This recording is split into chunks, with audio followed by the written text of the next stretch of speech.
Welcome to my channel Dhanashree classes.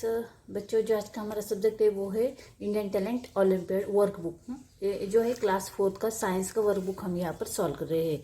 और इसमें chapter number देखिए हमारे 6 यहाँ पर हो चुके हैं। मैंने 3 पार्ट में ये 6 चैप्टर लिए हैं। चैप्टर नंबर 1 2 पार्ट 1, 3 4 पार्ट 2 और 5 6 पार्ट 3, ये तीनों वीडियो मैंने यहाँ पर अपलोड किए हुए। इसके ऊपर के जो क्वेश्चन आंसर है वो हमने यहाँ पर सॉल्व किए हैं। आज के इस वीडियो में हम चैप्टर नंबर 7 और 8 यहाँ पर देखेंगे पार्ट 4 में। ठीक है, तो ये स्टार्ट करते हैं चैप्टर नंबर 7 जिसका नाम है एनवायरमेंट। अभी एनवायरमेंट के ऊपर ओलंपियाड के लिए हमें किस तरह से क्वेश्चन पूछे जाएंगे और किस तरह से ऑप्शन यहाँ पर मिलेंगे, हमें कौन सा ऑप्शन यहाँ पर सही है उसे टिक करना है, वो हम यहाँ पर देखते हैं। तो देखिए इसमें चैप्टर नंबर 7 में फर्स्ट जो क्वेश्चन है वो है all the water we get comes from the dash dash. तो यहाँ पर 4 ऑप्शन दिए गए हैं, रिवर, रेन, लेक्स और सी। तो हमारा सही आंसर है रेन, तो रेन को हम यहाँ पर टिक करेंगे।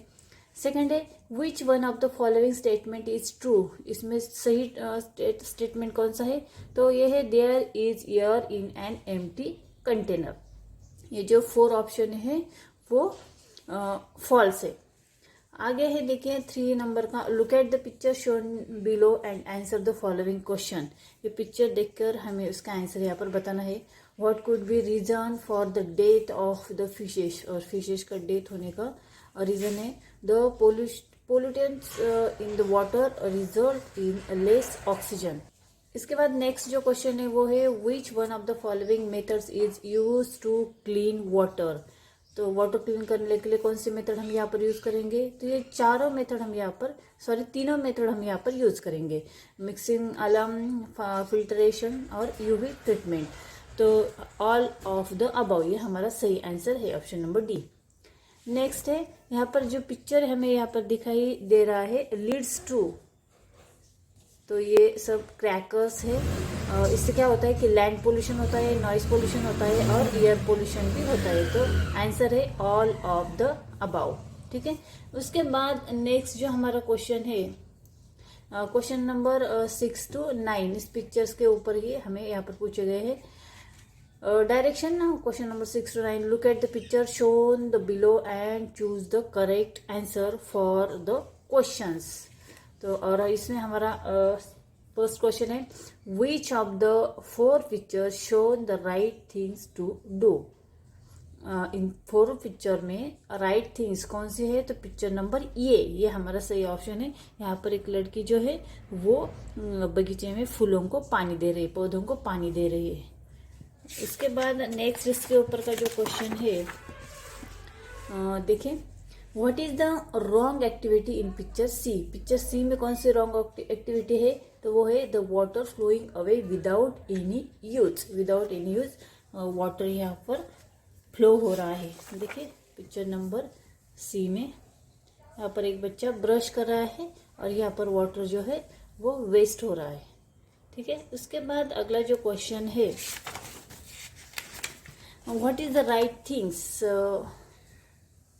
The man should do in picture D. Picture D में मैन जो क्या कर रहा है, throw the waste in garbage bin. Garbage bin में वो वेस्ट यहाँ पर डाल रहा है। नेक्स्ट है what could be benefit in picture A, the plant could grow healthy and could be useful for environment. Next है dash gas is present in largest amount in the air.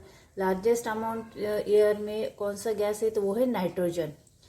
उसके बाद next है which one of the following contributes the most to air pollution. इससे air pollution किससे ज्यादा होता है, तो ऑप्शन नंबर ए जो है गाड़ियों की वजह से ही ज्यादातर एयर पोल्यूशन होता है। तो ऑप्शन नंबर ए हमारा सही है। अगला जो क्वेश्चन है which one of the following statement is true. इसमें सही स्टेटमेंट कौन सा है, तो वो है proper garbage disposal is important for environment. Next जो क्वेश्चन है the Chipko movement is about. Chipko movement है सेव ट्रीज। ये हमारा सही आंसर है सेव ट्रीज। ठीक है, उसके बाद नेक्स्ट जो है क्वेश्चन वो है which one of the following activities should not be done for preserve environment. और हमारा सही आंसर है यूज पेस्टिकल्स एक्सिविले। नेक्स्ट है which gas is not known as greenhouse gas, answer है हमारा hydrogen, not known as greenhouse gas, तो answer है हाइड्रोजन। उसके बाद 60 नंबर का क्वेश्चन है Van Mahotsav is celebrated in which month of the year, Van Mahotsav कौन से ईयर में सेलिब्रेट होता है, तो वो है जुलाई महीने में। आगे which of the following is not an example of reduce reuse और रिसाइकल, इसका आंसर है throwing old toys in the trash can, ये इसका एग्जाम्पल नहीं है। आगे है the major sources of potable water on earth is, और हमारा आंसर है रेन।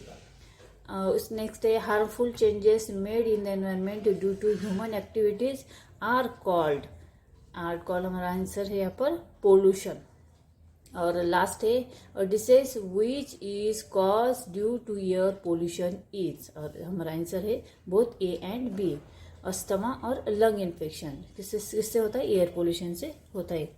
तो देखिए आगे लास्ट में हमारे यहाँ पर आंसर शीट है, वो हमें यहाँ पर आंसर शीट इसी तरह से भरना है। देखिए आंसर क्वेश्चन नंबर 20 जो है इसका आंसर है बोथ ए एंड बी, तो ऑप्शन नंबर डी, तो डी को हम यहाँ पर सर्कल इस तरह से ब्लैक करेंगे। इसी तरह से आगे यहाँ के सारे सर्कल हमें आंसर से ही देखकर ब्लॉक करने हैं, ब्लैक करने हैं, ठीक है। तो देखिए इसके बाद का हमारा जो अगला जो चैप्टर है वो है अर्थ एंड इट्स नेबर्स। तो इसमें फर्स्ट क्वेश्चन है spanning of the earth around itself is called और रोटेशन। आगे है revolution of earth result in season. Dash is the earth most nearest neighbor in space, moon. Rotation of the earth result is day and night. During summer में क्या करते हैं, days are क्या है कि days are longer and nights are shorter. आगे है from where does the moon get its light? Option number C है it gets its light from the sun. आगे है our solar system is a part of dash, answer है Milky Way galaxy. 8 number the changing shapes of the moon are called phases of the moon. आगे है a family of 8 planets and moons plus countless asteroids comets and other objects all circling sun is known as solar system. आगे which planet is called the red planet in our solar system, वो है Mars. The largest planet is our solar system is, वो है Jupiter. Which of the following statement is about sun is true, तो both of about कहा यहाँ पर, तो it has it own heat and light, sun की खुद की हीट और लाइट होती है, और इट इज अ स्टार, ये दोनों हमारे से आंसर है। तो option number C both A and both about the. उसके बाद 13 नंबर का जो क्वेश्चन है वो है which one of the following planet is called dwarf planet. Dwarf planet किससे कहते हैं, तो ड्वार्फ प्लैनेट कहते हैं प्लूटो को। प्लूटो को खुद की जो कक्षा कहते हैं वो नहीं होती, वो कहीं भी ये हवा घूमता है, खुद की कक्षा नहीं होती उसको, इससे उसे ड्वार्फ प्लैनेट कहा जाता है। आगे which one of the following planet takes minimum time of the orbit around sun, answer है मर्क्यूरी। 50 नंबर का क्वेश्चन है the different group of stars is known as constellation. When the sun the earth the moon are in the straight line with the moon in the center, then तो क्या होता है इससे, there is a solar eclipse. What is the phase of the moon during which an eclipse of the moon occurs, answer है हमारा full moon. और यहाँ पर 18 नंबर क्वेश्चन है on Wednesday Sunil drew the diagram A, यहाँ पर diagram A of moon he saw at night after a few nights he saw B, few nights के बाद देखता है तो इस तरह का उन्हें उसे मून दिखाई देता है। Why does the moon look different at different nights, why, तो आंसर हमारा बोथ ए एंड सी का आ गया है। तो किस तरह से, revolution of the moon around the sun और revolution of the moon around the sun. Sorry, यहाँ पर revolution of the moon around the earth है और revolution moon around the sun, ये हमारे दोनों ऑप्शन सही है। तो both A and C, D number का ऑप्शन। आगे है Amol. Amol says teacher you have taught us that the moon is natural satellite but there are man-made satellite as well. I do not understand what are the areas where satellite can be used. तो इसका सही answer है weather forecast और telecommunication. तो दोनों answer हमारे सही है, तो हम यहाँ पर लिखेंगे बोथ ए एंड बी। आगे है Akhil observed the phases of the moon. He observed there is no moon in the sky in 15 January 2018. After 15 days, he observed it was the full moon. What would the shape of the moon be on 15 February 2018? उसने 15 जनवरी को जब moon देखा तो वहाँ पर moon नहीं था। उसके बाद 15 डेज के बाद मून देखा तो वहाँ पर उसने ऑब्जर्व किया कि फुल मून है। और उसके बाद नेक्स्ट 15 दिन के बाद, मतलब 15 जनवरी से लेकर 15 फरवरी तक उसने देखा तो कौन सा मून रहता है, तो वहाँ पर आएगा न्यू मून। ठीक है, इस तरह से हमने यहाँ पर ये भी सॉल्व किए हैं। 20 क्वेश्चन है अर्थ एंड इट्स नेबर्स के ऊपर के। 20 नंबर का क्वेश्चन है, उसका आंसर है ऑप्शन नंबर ए। तो हम यहाँ पर किस तरह सर्कल करेंगे, देखिए सर्कल ब्लैक करेंगे ए का। ठीक है, जब हम यहाँ पर आंसर शीट सॉल्व करते हैं एग्जाम में, तो हमें यहाँ पर किसी तरह से क्वेश्चन पेपर किसी तरह से टिक नहीं करना है। मैंने आपको समझाने के लिए यहाँ पर टिक किया है, हम सिर्फ यहाँ पर आंसर शीट ही सॉल्व करेंगे। ठीक है, तो बच्चों ये जो वीडियो हमने यहाँ पर आज देखा है, आप लोग को कैसा लगा आप मुझे कमेंट्स करके ज़रूर बताना।